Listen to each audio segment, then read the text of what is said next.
तो मेरे प्यारे बच्चों, आज का डिस्कशन स्टार्ट करते हैं नरेंद्र मोदी जी के बहुत ही प्यारे कोट के साथ। हमारे प्राइम मिनिस्टर बोलते हैं, a nation that is built on the shoulders of manufacturing grows strong and resilient. देखो, कोट बहुत ही प्यारा कोट है।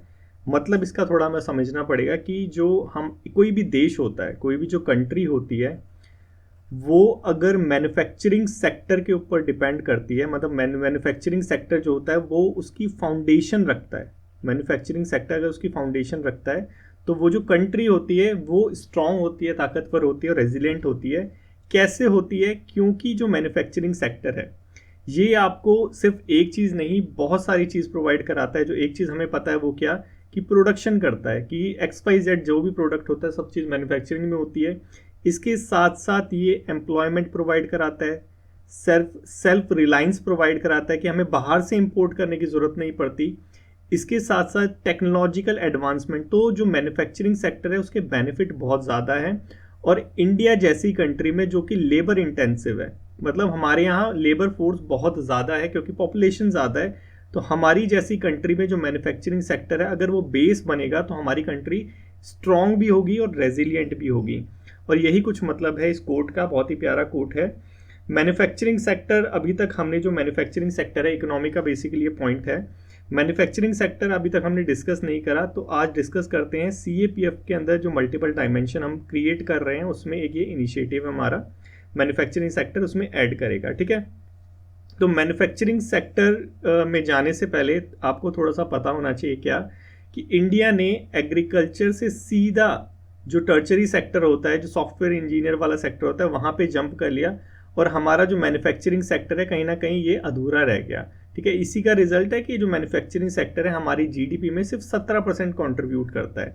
तो इसको बढ़ावा देने के लिए, क्योंकि आपने देखा कि मैन्युफैक्चरिंग सेक्टर के कितने फ़ायदे होते हैं, तो इसको बढ़ावा देने के लिए जो करंट गवर्नमेंट है वो प्रयास कर रही है, इनिशिएटिव लेके आ रही है नए नए, ताकि जो मैन्युफैक्चरिंग सेक्टर है उसको बढ़ाया जा सके, उसका जो आउटपुट है, GDP में कंट्रीब्यूशन है, वो बढ़ाया जा सके। ठीक है, तो ये हमारा कुछ बेस था। अब स्टार्ट करते हैं अपना डिस्कशन। तो देखो, इसको बढ़ावा देने के लिए हमारी जो गवर्नमेंट है एक इनिशिएटिव लेके आई थी, PLI, production linked incentive. Basically इसमें क्या था कि जितना आप जो प्रोड्यूस करेगी, जो मैन्युफैक्चरिंग सेक्टर जितना प्रोड्यूस करेगी उतना उसको इंसेंटिव मिलेगा, ऐसा कुछ था। इसमें फाइनेंशियल रिवॉर्ड दिया जाता था। तो इसका रिजल्ट क्या निकला कि प्रोडक्शन बढ़ा, जॉब बढ़ी, एक्सपोर्ट बढ़ा। ठीक है, और यहाँ पे बताया भी गया है कि ये जो हमारी स्कीम है, ठीक है, जो मैन्युफैक्चरिंग सेक्टर को हम बढ़ावा दे रहे हैं, इसी का रिजल्ट है कि जो मैन्युफैक्चरिंग का आउटपुट है लास्ट ईयर में 21.5% बढ़ा था। मतलब कि लास्ट ईयर से जो हमारे मैन्युफैक्चरिंग सेक्टर का जो कंट्रीब्यूशन है वो बढ़ा है। ये यहाँ पे बताया गया। इस किसका रिजल्ट है? जो गवर्नमेंट इनिशिएटिव लेके आई है PLI स्कीम का, और जो गवर्नमेंट बढ़ावा दे रही है मैन्युफैक्चरिंग सेक्टर को, उसका ये रिजल्ट है। और यहाँ पे बताया भी गया है कि एग्जाम्पल जैसे इंडस्ट्रीज हो गई, मोबाइल मैन्युफैक्चरिंग हो गई, कार हो गई, फूड प्रोसेसिंग हो गई, केमिकल इंडस्ट्रीज हो गई, इनका जो आउटपुट है ये एक्सेप्शनली देखने को मिला है। मतलब कि बहुत ज़्यादा अच्छे से ये जो सेक्टर्स है, मोबाइल सेक्टर हो गया, कार सेक्टर हो गया, ये सेक्टर बहुत ज़्यादा अच्छा परफॉर्म कर रहे हैं, ये यहाँ पे बताया गया। तो मतलब कहने का साफ है कि क्या, कि जो स्कीम्स है जो हमारी गवर्नमेंट प्रयास कर रही है वो सक्सेसफुल हो रहा है। और इसी का रिजल्ट हमें क्या देखने को मिल रहा है कि मैन्युफैक्चरिंग सेक्टर में जो कंट्रीब्यूशन है GDP का, GDP में जो कंट्रीब्यूशन है मैन्युफैक्चरिंग सेक्टर का, वो बढ़ रहा है। लेकिन बढ़ने के साथ साथ देखो चैलेंजेस भी होते हैं। चैलेंजेस क्या क्या है? देखो, चैलेंजेस पहले समझ लेते हैं। देखो, चैलेंजेस क्या होता है कि जब ट्रेड वॉर चल रही है, जैसे हमारी इंडिया और चाइना के बीच में थोड़ा सा ट्रेड इशू चलते हैं, USA के इंडिया के बीच में ट्रेड इशू चलते हैं, तो इंडिया जो है अभी मैन्युफैक्चरिंग में सेल्फ डिपेंडेंट नहीं है, हो रही है धीरे धीरे। नए नए इनिशिएटिव ला रहे हैं, जैसे मेक इन इंडिया हो गया, ये PLI स्कीम हो गई।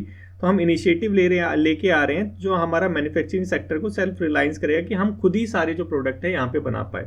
तो और ग्लोबल लेवल पे इससे कॉम्पिटेटिवनेस भी बढ़ेगा। हमारा माल जब सस्ता होगा तो बाहर जाके बेचने में आसानी होगी। महंगा माल कौन खरीदता है? ठीक है, आप एकदम लेमन लैंग्वेज में समझिए।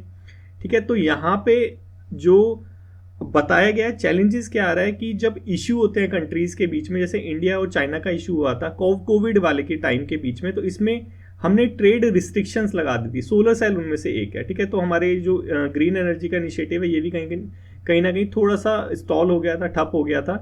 तो यहाँ पे बताया गया है कि क्या, कि अब देखो ट्रेड जो बैरियर्स लगा देंगे तो क्या होगा, ऑटोमेटिकली जो प्रोड्यूस है, जो प्रोडक्ट निकलेगा वो थोड़ा थोड़ा महंगा निकलेगा, कॉम्पिटिटिवनेस कम होगी और मैन्युफैक्चरिंग सेक्टर में ये चैलेंज क्रिएट करता है।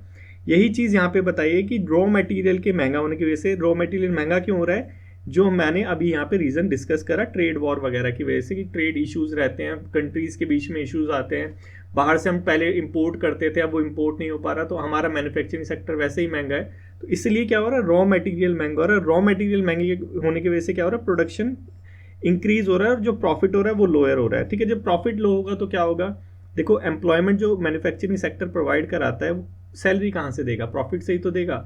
अब जब प्रॉफिट लो होगा तो एम्प्लॉयमेंट ऑटोमेटिकली लो हो जाएगा। ठीक है, तो थोड़ा क्लब करना भी सीखो। ठीक है, तो यहाँ पे ये सारी चीज़, ये सारे जो है प्रॉब्लम आ रही है। जैसे यहाँ पे एग्जांपल भी दे रखा है कि लेट्स से कार इंडस्ट्री है, ठीक है, कार बनाती थी, अब कार का जो प्रोड्यूस है, कार का जो बेसिक मटेरियल है वो महंगा हो गया, तो कार भी ऑटोमेटिकली महंगी हो जाएगी।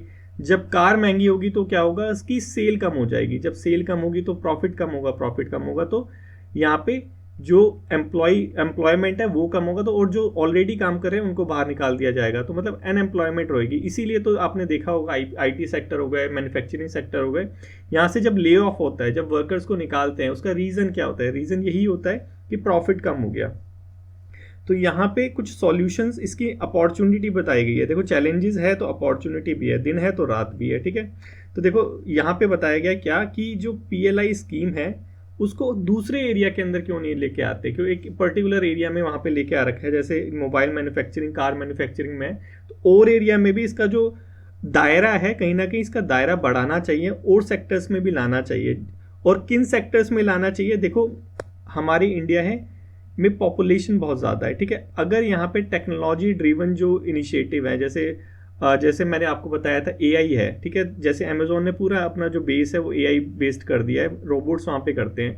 इंडिया जैसी कंट्री में जहाँ पे पॉपुलेशन बहुत ज़्यादा है, वहाँ पे हमें हमेशा क्या करना चाहिए, जो लेबर इंटेंसिव सेक्टर्स हैं, जहाँ पे लेबर बहुत ज़्यादा लगती है, जहाँ पे ऑटोमेशन कम हो रखा है, जैसे क्लोथिंग इंडस्ट्री हो गया, शूज़ इंडस्ट्री हो गया, फर्नीचर वाला हो गया, ये सारी जो इंडस्ट्रीज़ है, यहाँ पे हमें पीएलआई स्कीम लेके आनी चाहिए। क्यों, देखो इन सेक्टरी, इन जो ये जो हमारी इंडस्ट्रीज हैं, ये जो फैक्ट्रीज हैं हमारी, जहाँ पे लेबर ज़्यादा लगती है, अगर यहाँ पे हम स्कीम लेके आएंगे तो क्या होगा, ये मोटिवेट होंगे, ये अपना प्रोडक्शन बढ़ाएंगे। ठीक है, गवर्नमेंट यहाँ पे इंसेंटिव्स भी दे रही है, तो ऑटोमेटिकली जब वो प्रॉफिट है, जब प्रॉफिट बढ़ेगा तो ऑटोमेटिकली यहाँ पे एम्प्लॉयमेंट बढ़ेगी, और एम्प्लॉयमेंट बढ़ेगी तो जीडी में कॉन्ट्रीब्यूशन ऑटोमेटिकली बढ़ेगा। यही सारी चीज़ यहाँ पे बताई गई है कि लेबर इंटेंसिव इंडस्ट्रीज़ में, ग्रीन टेक्नोलॉजी में, जो भी चीज़ है जहाँ पे ग्लोबली हमें कॉम्पिटिटिव होने की ज़रूरत है, वहाँ पे हमें ये स्कीम लेके आनी चाहिए। ये चीज़ यहाँ पे बता रखी है।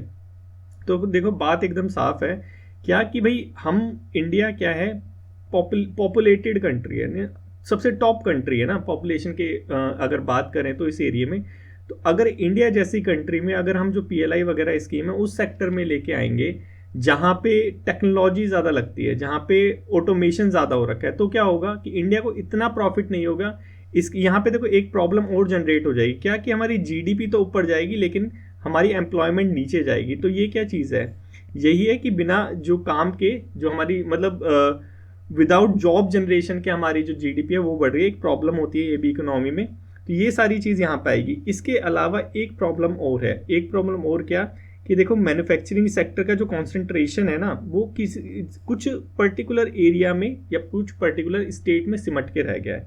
देखो यहाँ पे इससे होगा क्या, डिवाइड होगा। डिवाइड कैसे होगा, देखो मैंने आपको पहले भी बताया है कि एक स्टेट रिच होता रहेगा, एक स्टेट पुअर होता रहेगा। ठीक है, रिच स्टेट के जो सोशो इकोनॉमिक इंडिकेटर्स हैं वो ऊपर बढ़ते रहेंगे, दूसरे के नीचे होते रहेंगे, लेकिन ऑल इंडिया लेवल पे हमें प्रॉब्लम फिर भी फेस करने को मिलेगी। ठीक है, यहाँ पे बताया है कि जैसे महाराष्ट्र, गुजरात, तमिलनाडु, कर्नाटका, उत्तर प्रदेश, ये सारे जो एरियाज हैं यहाँ पे मैन्युफैक्चरिंग सेक्टर डोमिनेट कर रहा है। मतलब यहाँ पे क्या है, प्रोडक्शन ज़्यादा हो रहा है। ठीक है, यहाँ पे एग्जाम्पल भी बताया गया है कि तमिलनाडु में ज़्यादा अच्छी फैसिलिटी है इंफ्रास्ट्रक्चर की अगर कंपेयर करें बिहार से। देखो यहाँ पे सॉल्यूशन सिंपल है, अगर आप सोच के देखो कि अगर आपको इंडस्ट्री एस्टेब्लिश करनी है, अगर आपको कुछ फैक्ट्री वगैरह लगानी है, तो कहाँ पे लगाओगे, जहाँ पे लैंड अच्छे से, लैंड बहुत इजीली एक्वायर कर सको आप, जहाँ पे लॉज वगैरह हो वो बहुत स्मूथ हो, बहुत आपके लिए रिलैक्स हो, कुछ आपको इंसेंटिव्स मिल रहा हो। मतलब क्या है कि गवर्नेंस वहाँ का उस स्टेट का अच्छा होगा, तो वहीं पे आप फैक्ट्री लगाओगे। जहाँ पे आप 10 प्रॉब्लम है, करप्शन वगैरह है,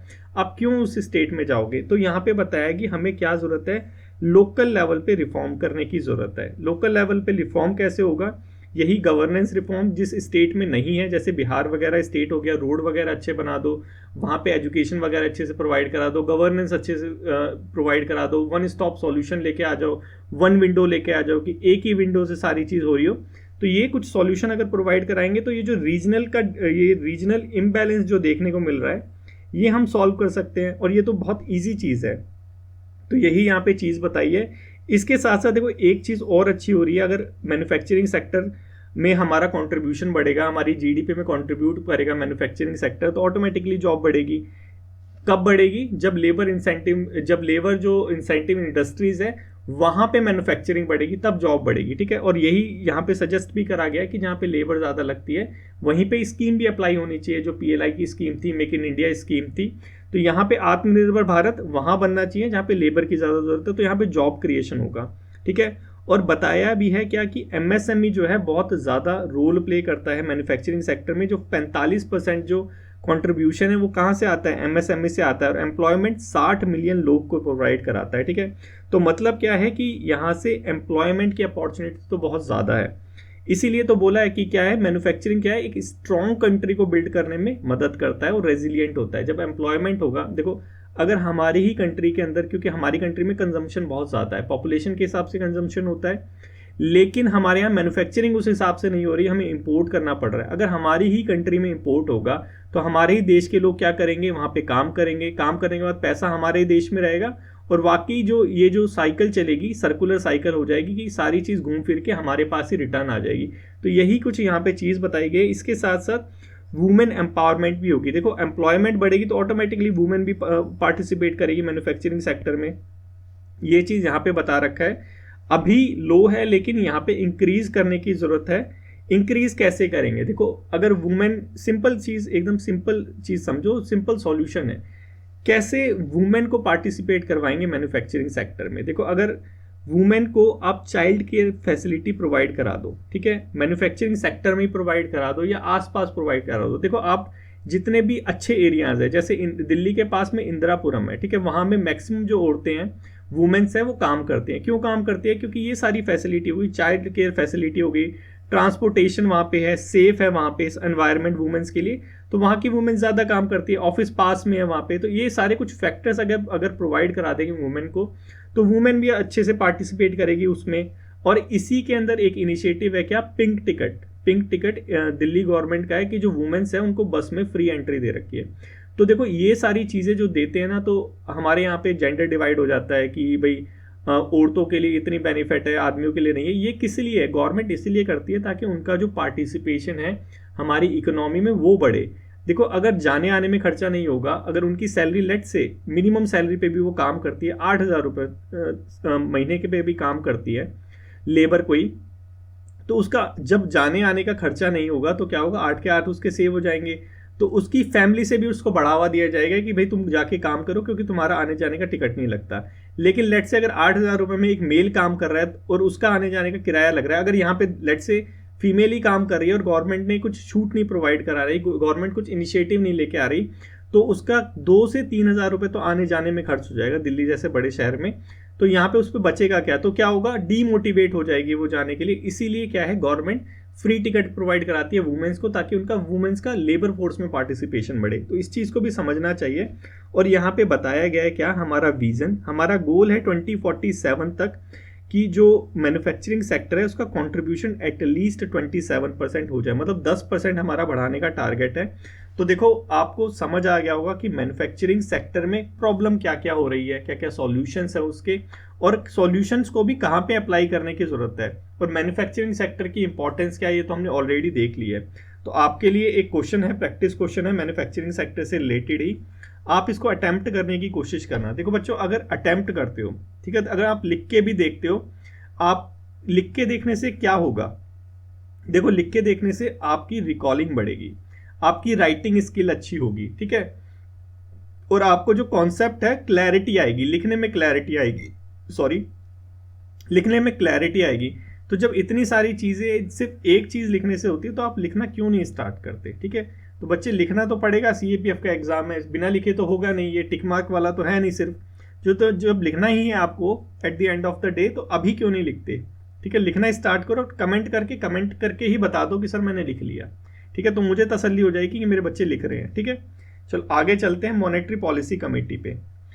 देखो इंपॉर्टेंट है ये वाली चीज़, आज जो भी डेली डिस्पैच में आता है इंपॉर्टेंट तो सारा ही होता है, लेकिन कुछ थोड़ा सा लेवल आगे पीछे हो जाता है। तो मॉनेटरी पॉलिसी जो कमेटी है ये इंपॉर्टेंट है।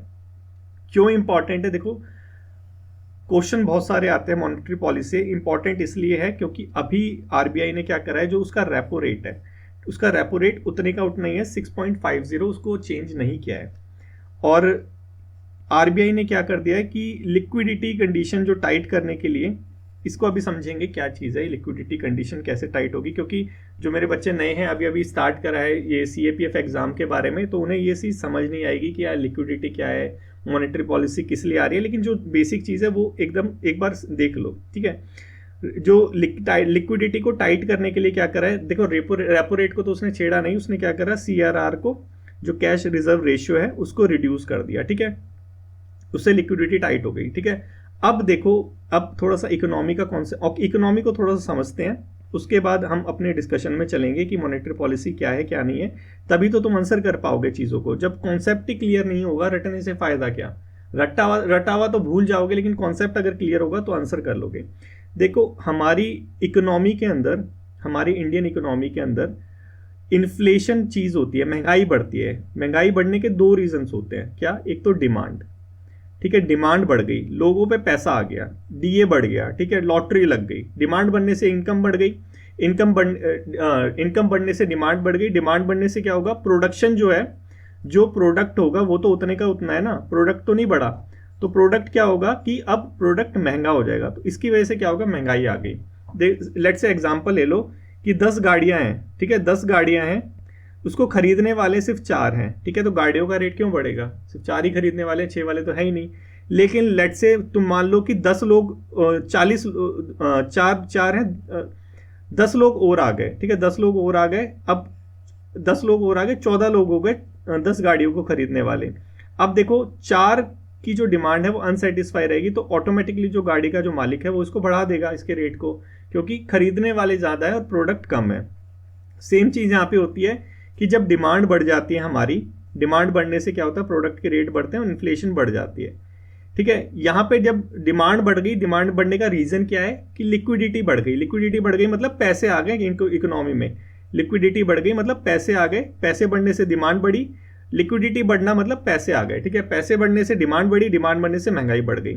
दूसरी चीज क्या है, सप्लाई, सप्लाई कि लेट से कोविड हो गया था, ठीक है, कोविड के टाइम में भी महंगाई बढ़ी थी, तो लोगों पे तो लेकिन पैसे आए नहीं थे उस टाइम पे, उस टाइम में तो बेरोजगारी चल रही थी, तो महंगाई क्यों बढ़ रही थी, क्योंकि जो माल आना था, जो सप्लाई थी वो कहीं ना कहीं डिस्टर्ब हो गई थी। सप्लाई डिस्टर्ब होने से क्या हो गया था, जो महंगाई थी फिर वो बढ़ गई थी, ठीक है। तो मतलब क्या है कि हमारी जो इन्फ्लेशन है वो दो तरह से बढ़ती है, या तो लिक्विडिटी बढ़ जाए या जो सप्लाई है वो कांस्टेंट हो जाए, सप्लाई मतलब रुक जाए तो महंगाई बढ़ जाएगी, ठीक है। अब महंगाई बढ़ रही है, इसको रोकने के लिए मॉनेटरी पॉलिसी बनाई गई। क्यों, क्योंकि महंगाई पहले बहुत ऊंची ऊंची स्काई रॉकेट होने लग गई थी, डबल डिजिट आ गई थी महंगाई, तो महंगाई को रोकने के लिए आरबीआई ने एक एक्ट लेके आया। एक्ट का नाम है ये वाला, आरबीआई एक्ट 2016 में आया। इसने क्या करा, ये वाला इस एक्ट 2016 में आरबीआई एक्ट के तहत हम मॉनेटरी पॉलिसी लेके आए, ठीक है। मॉनेटरी पॉलिसी क्या करती है, इन्फ्लेशन को कंट्रोल करती है, कितना, 4% इसका जो टारगेट है, और 2% ऊपर नीचे हो जाता है, ठीक है, ऊपर नीचे हो जाता है। देखो ये है इन्फ्लेशन का टारगेट किसका, मॉनेटरी पॉलिसी का। अब देखो इसका ओरिजिन क्या है, सेक्शन 45 ZB में 2006 में आरबीआई एक्ट के तहत ये आई थी। इसके अंदर 6 मेंबर होते हैं। मॉनेटरी पॉलिसी कमेटी में कितने मेंबर होते हैं, 6 मेंबर होते हैं, धीरे धीरे समझेंगे, चिंता मत करो अभी, ठीक है। 6 मेंबर होते हैं। ये क्या करते हैं, ये अपना डिसीजन लेते हैं कि रेपो रेट, रिवर्स रेपो, ठीक है, उसको बढ़ाना है घटाना है। वो देखो रेपो रेट क्या होता है, एकदम लेमन लैंग्वेज में समझो, रेपो रेट क्या होता है कि बैंक क्या करती है कि बैंक को उधारी चाहिए, ठीक है, तो वो आरबीआई से उधार लेगी, ठीक है। तो बैंक क्या करती है कि यहाँ से अपनी सिक्योरिटी इसको बेच देती है और यहाँ से पैसे ले लेती है, ठीक है। सिक्योरिटी मतलब कुछ कागज वागज होते हैं, उसको बेच देती है और यहाँ पे पैसे ले लेती है, तो बैंक में लिक्विडिटी बढ़ गई। अब आरबीआई क्या करती है, रेपो रेट को बढ़ा देती है। रेपो रेट को बढ़ा देगी तो क्या होगा कि जो बैंक पैसे उधारी ले रहा है आरबीआई से वो महंगा हो जाएगा। तो उधारी क्यों लेगा, महंगा उधार कौन लेना चाहेगा, जब बहुत ही ज्यादा अड़ी में आते हैं तभी तो महंगा उधार लेते हैं, नहीं तो नॉर्मली में कहाँ रहते हैं। तो सेम चीज यहाँ पे है, रेपो रेट बढ़ा देती है कि अब उधार लो, महंगा आएगा। तो जब रेपो रेट बढ़ जाता है तो बैंक उधार नहीं लेता, उधार नहीं लेगा तो क्या होगा कि उधारी देगा नहीं, तो लिक्विडिटी जो है वो कहीं ना कहीं कॉन्स्ट्रेंट हो जाएगी, मतलब लिक्विडिटी कम हो जाएगी मार्केट के अंदर, क्योंकि बैंक अब लोन दे नहीं रहा है, क्योंकि आरबीआई ने रेट बढ़ा दिया है। अब रेपो रेट इसका रिवर्स होता है, इसका एक रिवर्स होता है, रिवर्स रेपो, ठीक है। बस इतना समझो तुम। अब देखो कंपोजिशन में क्या हमने देखा, 6 मेंबर होते हैं। मॉनेटरी पॉलिसी जो डिसीजन लेती है वो बाइंडिंग होता है बैंक के ऊपर।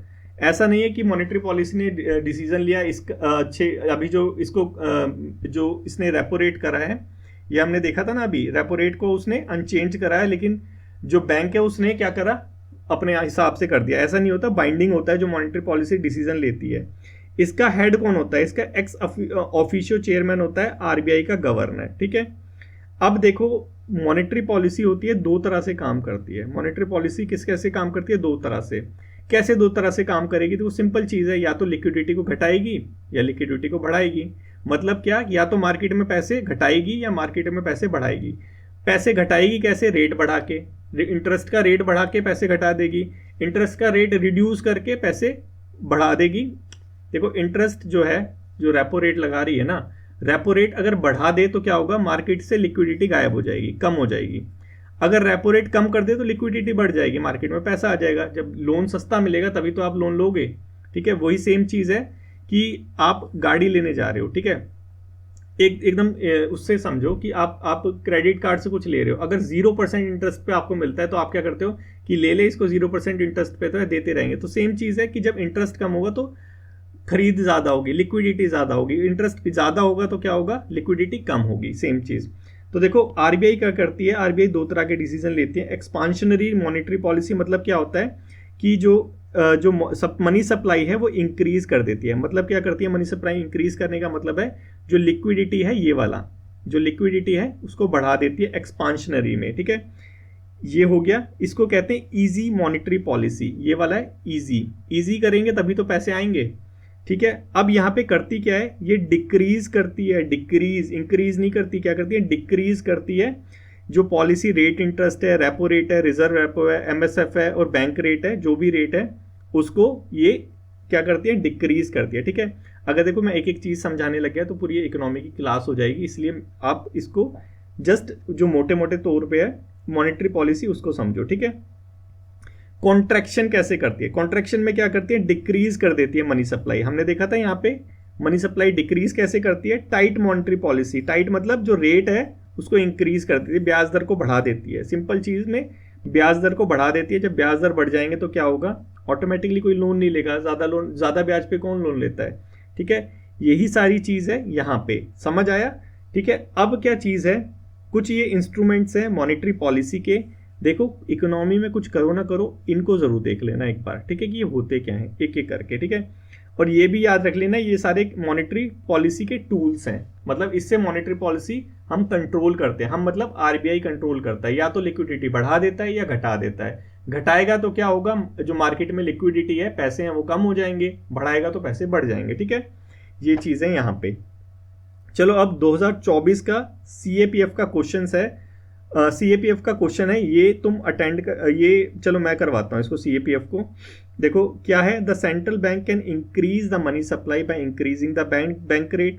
देखो ये कह रहा है कि जो मनी सप्लाई है वो इंक्रीज हो जाएगी जब हम बैंक रेट इंक्रीज कर देंगे। देखो ये तो हमें बेवकूफ़ बना रहा है, क्यों, देखो बैंक रेट जब इंक्रीज हो जाएंगे, जब ब्याज दर बढ़ जाएगी तो वही मनी सप्लाई कैसे इंक्रीज होगी, ये तो डिक्रीज होगी ना, तो ये तो गलत हो गया। सेकंड देखो, पहला गलत हो गया तो ये दोनों तो वैसे ही चले गए, ठीक है। दूसरा हमारा सही है, पढ़ो या ना पढ़ो कोई फर्क नहीं पड़ता, लेकिन चलो पढ़ लो। Central bank can increase the money supply by purchasing security from the public. देखो मनी, देखो ये परचेज कर रही है सिक्योरिटी, सिक्योरिटी क्या है, कागज, ये है पब्लिक, ठीक है, ये है पब्लिक और ये है हमारा आरबीआई। अब इस पे सिक्योरिटी है, इस पे है मनी 1 रुपया, ठीक है। अब ये क्या कर रहा है, इससे परचेज कर रहा है, तो इसने क्या कर दिया, पैसे इसको दे दिए, इसने सिक्योरिटी इसको दे दी, तो मनी कहाँ पे आ गई, मार्केट में आ गई, तो बिल्कुल सही है, ठीक है। ऐसे करके देखना, नहीं तो वैसे समझ नहीं आता। तीसरा देखो, central bank can decrease the money supply by increase the cash reserve ratio, मतलब कह रहा है कि डिक्रीज द मनी सप्लाई, जो मनी सप्लाई है उसको कम कर देती है, कब करके, जो कैश रिजर्व रेशियो है उसको इंक्रीज करके, कैश रिजर्व रेशियो को इंक्रीज करके, ठीक है। तो देखो मेरे बच्चे, न्यूज़ देखो, न्यूज़ क्या थी, देखो न्यूज़ में क्या लिखा था कि लिक्विडिटी टाइट कर दी, कैसे, रिड्यूस करके कैश रिजर्व रेशियो को, लिक्विडिटी टाइट कर दी कैसे, कैश रिजर्व रेशियो को रिड्यूस करके। और यहाँ कह रहा है कि डिक्रीज मनी सप्लाई मतलब टाइट कर दी इंक्रीज करके, तो ये भी गलत है, हमारा सिर्फ ए सही है। समझ आया। तो न्यूज़ में जो आता है वहाँ से भी डायरेक्ट क्वेश्चन आते हैं, तो ये जो पिंक बॉक्स है इसको भी तुम ऐसे ही मत समझना, थोड़ा सा इसमें से भी थोड़ा सा देख लेना, ठीक है। अब 2020 का CSC का क्वेश्चन है, ठीक है, इसको तुम आंसर करना, ये क्वेश्चन नंबर 1 है, इसको आंसर करना, ठीक है। इजी क्वेश्चन है, मुश्किल क्वेश्चन नहीं है, थोड़ा सा दोबारा से देखोगे, दोबारा से समझोगे, समझ आ जाएगा। अब है फ्लोक डांस, देखो अभी न्यूज़पेपर में ये आया था, फोटो आई थी बहुत अच्छे से, तो फोटो जहां आती है वहां से क्वेश्चन आने के चांसेस बढ़ते हैं। तो दिमसा एक फ्लोक डांस है, कहाँ का, आंध्र प्रदेश का, ट्राइबल वूमेन कर रही थी, कुछ यहाँ पे फेस्टिवल वगैरह था, तो ये दिमसा डांस आया। तो इसके साथ साथ जितने भी फ्लोक डांस है वो मैं आपके लिए लेके आ गया, जितने भी मतलब जितने मैं ला सकता था एक आज के डेली डिस्पैच के अंदर। तो देखो आप क्या करना, क्योंकि यहाँ पे मैच द फॉलोइंग आ सकते हैं, तो इसको थोड़ा सा देख लेना कि भरतनाट्यम कहाँ से है, तमिलनाडु से है, कथक कहाँ से है, उत्तर प्रदेश से है, गरबा कहाँ होता है, गुजरात में होता है, कालबेलिया राजस्थान में होता है। तो ये सारी चीज़ एक बार गो थ्रू कर लेना, और इससे क्या होगा कि तुम्हारी जो अंडरस्टैंडिंग है थोड़ी सी बढ़ जाएगी, थोड़ा सा उसके बारे में डिटेल्स भी दे रखी है, फोटो भी दे रखी है, थोड़ा फोटो देख लेना, उसके बाद कर लेना ऐसे, ठीक है। क्योंकि अगर मैं एक एक समझाने लगूंगा तो ज़्यादा टाइम हो जाएगा, और आज वैसे ही बहुत ज़्यादा लेट हो गई है। अब एक प्रैक्टिस क्वेश्चन है, देखो प्रैक्टिस क्वेश्चन में क्या है, प्रैक्टिस क्वेश्चन आपके लिए है, इसको पढ़ना थोड़ा सा। यहाँ पे बेसिकली पूछा है नवरात्रि के फेस्टिवल में गुजरात में कौन सा फ्लोक डांस परफॉर्म होता है, यह है क्वेश्चन नंबर 2, इसका आंसर करना, ठीक है। बहुत ही अच्छे से दे रखा है, बहुत ही इसको प्यारे तरीके से पेश करा हुआ है। देखो भरतनाट्यम हो गया, ये देखो भरतनाट्यम में ऐसी कुछ मुद्रा बनाते हैं, तो इसको थोड़ा देख के माइंड में मैपिंग कर लेना भरतनाट्यम कैसे होता है, ठीक है। उसके बाद जैसे कालबेलिया हो गया, आपको लेट से कालबेलिया नहीं पता था कि कालबेलिया कहाँ होता है, राजस्थान में होता है। कालबेलिया कम्युनिटी होती है जो इसको करती है, सांप वाली जो कम्युनिटी होती है, देखो ये वाला है कालबेलिया, ठीक है। कालबेलिया ये वाला डांस है, जो सपेरे वगैरह आते हैं ना वो कालबेलिया डांस करते हैं, ठीक है। उसके बाद एक एक करके देखना, छाऊ डांस, ये बहुत फेमस डांस है, यहाँ पे ये काफ़ी स्टेट्स में परफॉर्म होता है, बिहार में, उड़ीसा में, वेस्ट बंगाल में। बेसिकली ये मार्शल आर्ट करते हैं, मार्शल आर्ट करने के साथ मुखौटा वगैरह ओढ़ के करते हैं। देखो ये वाला, ये है कौन सा, छाऊ डांस, ठीक है। तो ऐसे करके एक बार इसको देखना, बहुत ही अच्छे से समझ आ जाएगा ये सारा, ठीक है। अब नेक्स्ट आर्टिकल की तरफ मूव करते हैं। देखो इंदिरा गांधी पीस प्राइज अभी दिया गया है किसको, मिशेल बैचलेट को, मिशेल बैचलेट को इंदिरा गांधी पीस प्राइज दिया गया है। देता कौन है, देता है इंदिरा गांधी मेमोरियल ट्रस्ट है, वो देता है। और ये जो देने वाला अवार्ड है वो देंगे शिवशंकर बैनर्जी, हमारे नेशनल सिक्योरिटी एडवाइजर थे पहले। किस लिए दिया जा रहा है इनको, मिशेल को इंदिरा गांधी पीस प्राइज ये दिया जा रहा है कि इन्होंने आवाज़ उठाई थी, काम किया था जेंडर इक्वालिटी के लिए, ह्यूमन राइट्स के लिए, डेमोक्रेसी के लिए और डेवलपमेंट करने के लिए, ठीक है। तो थोड़ा सा बेसिक सा है, बस तुम नाम याद रखना कि मिशेल बैचलेट का नाम कहाँ पे आया था, कौन सा प्राइज दिया गया था, इसको पीस प्राइज दिया था, कौन सा पीस प्राइज दिया, नोबेल पीस प्राइज दिया था, नहीं इसको इंदिरा गांधी पीस प्राइज दिया गया था। ऐसे करके थोड़ा सा याद रखना। नेक्स्ट आर्टिकल है हमारा टूरिस्ट डेस्टिनेशन के ऊपर। देखो वर्ल्ड बैंक, ये इसलिए लिखा है यहाँ पे, ये इसलिए लेके आया हूँ क्योंकि वर्ल्ड बैंक से पैसे ले रहे हैं हम, वर्ल्ड बैंक से पैसे लेके टूरिस्ट डेस्टिनेशन डेवलप कर रहे हैं। तो आपको पता होना चाहिए कि कौन से स्टेट में कर रहे हैं, जम्मू एंड कश्मीर में कर रहे हैं, 4 एरिया है, कोकरनाग है, बरादरी है, और तीसरा है भाद्रवाहा है, और दूध पात्री है, ठीक है। तो मतलब जम्मू कश्मीर के अंदर 4 टूरिस्ट एरिया डेवलप किए जा रहे हैं वर्ल्ड बैंक की सहायता से, ठीक है। तो 4 टूरिस्ट एरिया के थोड़े से नाम याद होने चाहिए, ताकि तुम्हें अगर नाम दे दिए जाएं तो तुम एटलीस्ट वहाँ पे टिक कर सको, ठीक है। तो आज की डिस्कशन में इतना ही। आई होप आपको जो है पूरी डिस्कशन अच्छे से समझ आई होगी। अगर समझ आई हो तो लाइक और शेयर करना ना भूलें, और थोड़ा सा कमेंट भी कर दीजिए। Thank you so much for today's discussion.